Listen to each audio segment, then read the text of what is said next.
Mr. President,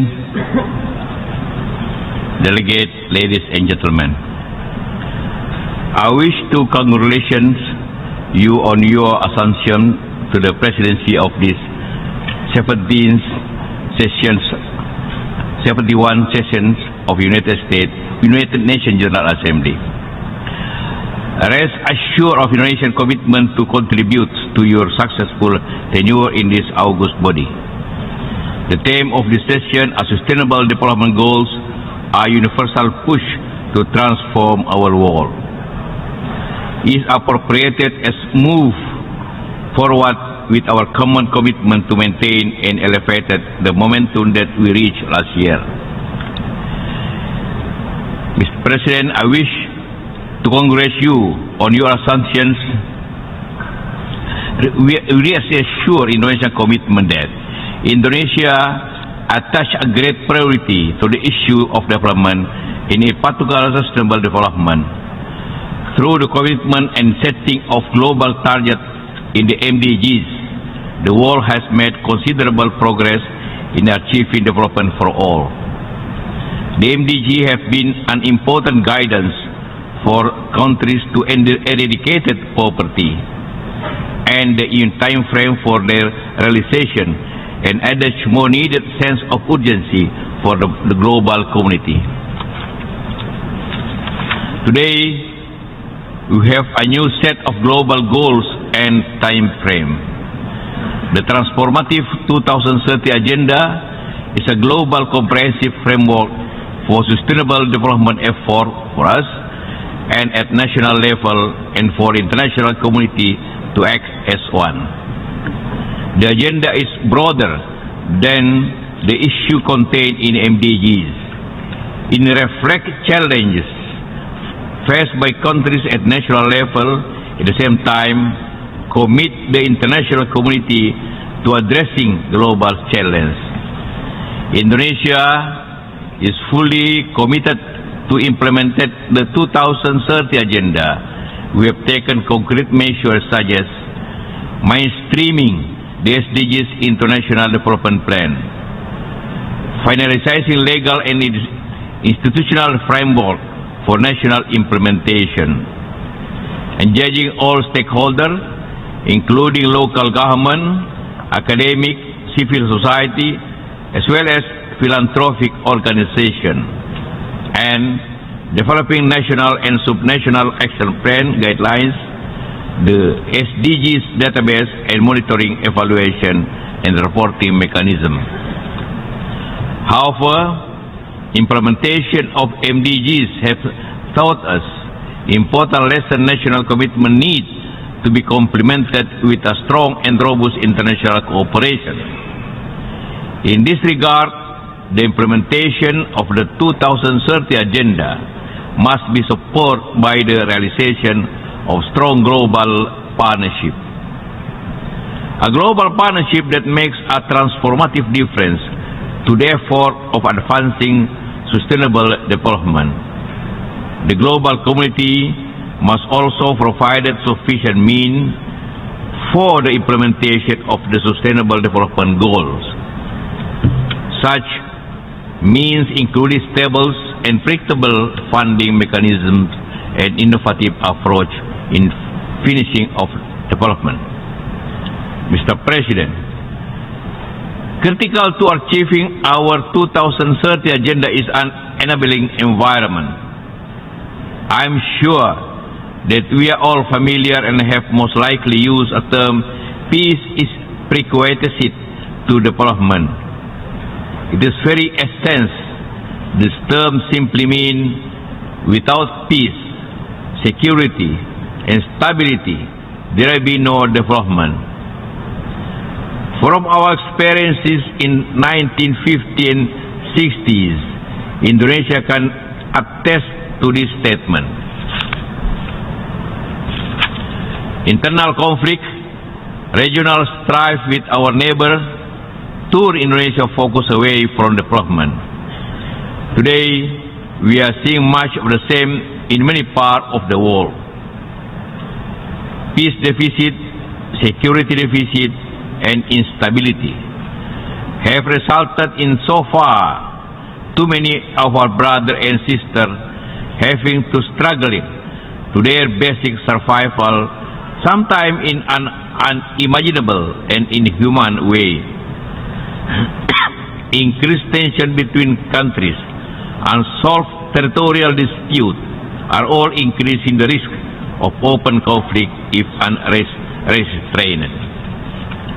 Real and constant threats from terrorism, extremism, and radicalism continue to haunt us. The divisive mindset as versus them is giving rise to racial prejudice, stigmatisms, and religious intolerance. The long list of non-traditional challenges have profound ramifications to humanity continues to grow from illegal, unreported, and unregulated fishing, drug trafficking, people smuggling, and trafficking to cybercrime. In addition, we continue to watch helplessly the suffering of Palestinian peoples. Despite the many support of two-state solution, the Middle East peace process remains difficult to move into gear. Unprecedented humanitarian challenges, including from refugee and irregular migration, resulting from the situation in Syria, Yemen, Iraq, and other parts of the world continues. Almost on a daily basis, we are confronted by the 24-hour news network with picture of stark reality of our world that our blood tears the empty eyes from the most vulnerable, our children. These are all taking place against the backdrop of slowing global economy. The World Bank has downgraded global economic growth forecast from 2.9 to 2.4%. The gap between the rich and the poor is increasingly widening. At the same time, environmental degradation and climate change continue to accelerate with direct impact to island states and the most vulnerable. Mr. President, all these critical challenges must be seen for what it is. It is global and it is massive. In the face of great challenge, it's our commitment. It is our endeavor that will prevail. No one country or region alone can resolve this challenge. It requires global partnership and global solidarity. It needs a global solution.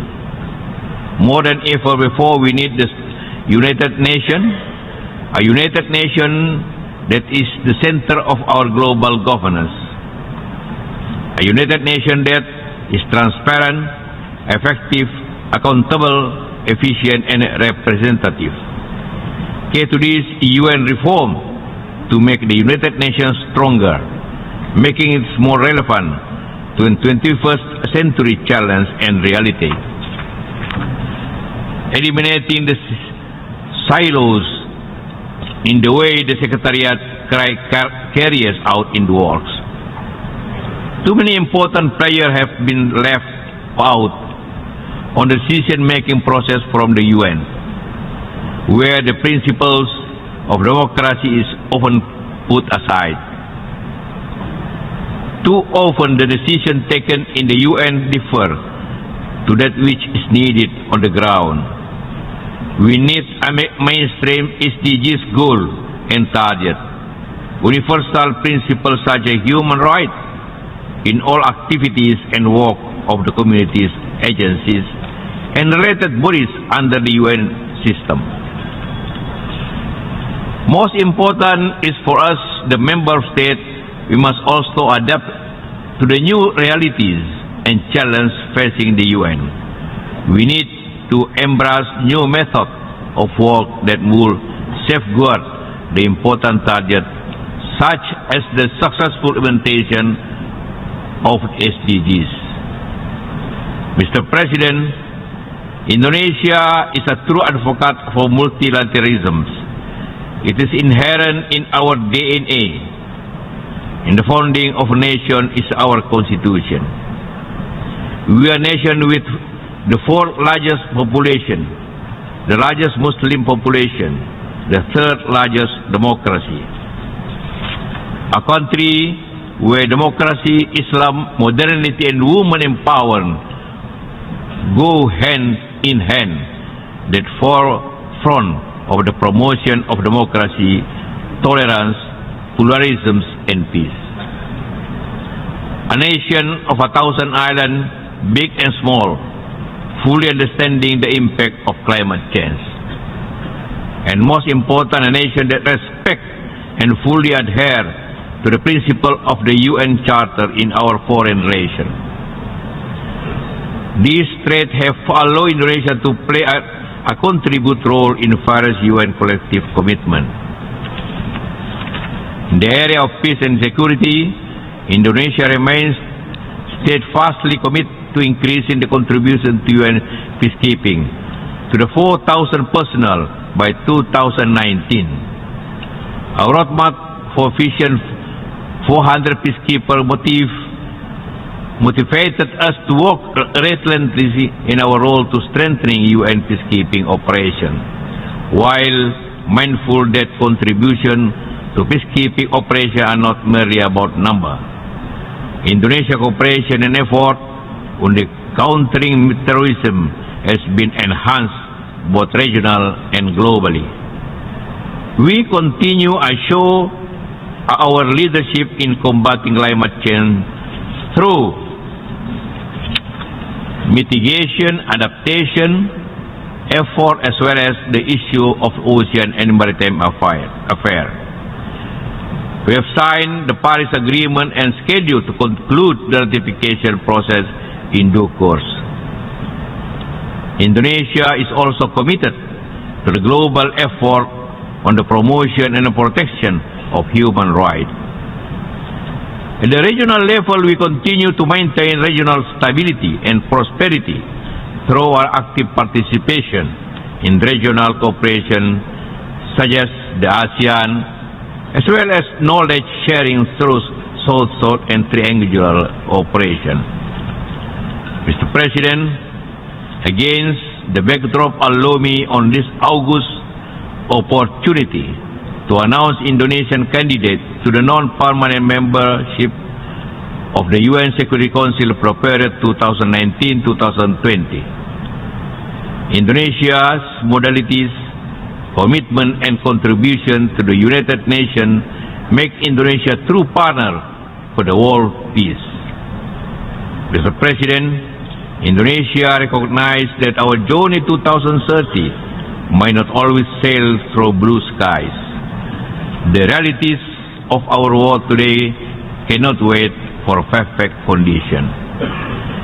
It is back us to solidify our commitment to ramp up concrete effort to ensure enabling environment necessary for widespread process for a better tomorrow. Lasting peace is not merely a goal, it is determining the factor for meaningful development.